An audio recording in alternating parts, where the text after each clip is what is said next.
Yeah, Reti goes, brothers, Māoris. I had a dream. He told us he wanted to, with us, create this fusion of musical instruments being Taonga Puoro and, traditional Māori instruments. We were thinking about some of the connections between us, the three members, and one thing that connected us was the river. Waikato, Waipa, and then both those rivers lead all the way back. I'm from Tongariro, Moetu's from Waipa, and Turoa, he's from Waikato, and that was the big thing that connected us.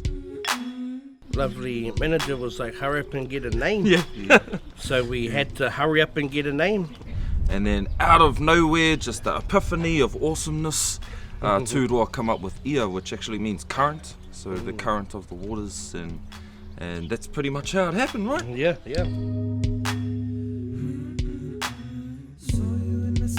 If you don't know bro Turoa, he doesn't say much, but when he does, it's just gold, astronomically awesome. Yeah. That's the best thing. We could joke with each other, and it's good for our wairua, Te Maori! To hold you, dearest one, in this house that we've begun. We're here, Rua. It seems so long ago now, because we've been jamming it for a while to get it to where it is. So we experimented. It was a whole summer's worth of sitting down, creating loops, using the different voices from different instruments, and it was hard. It was really difficult. We then wanted to think about, okay, what are we going to sing about? I can remember, it was a Moetu in one of the old Waikato books.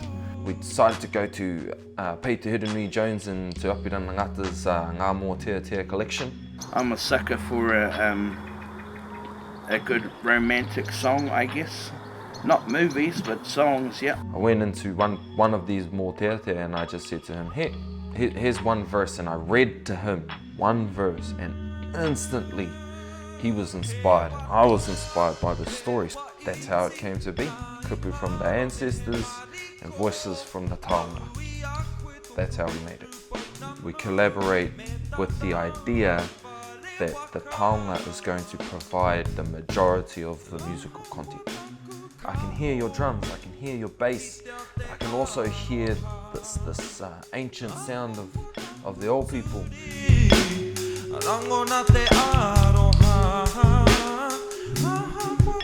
Kia au nei he mea miharo ki te whakaatu ki te ao tō tātou reo.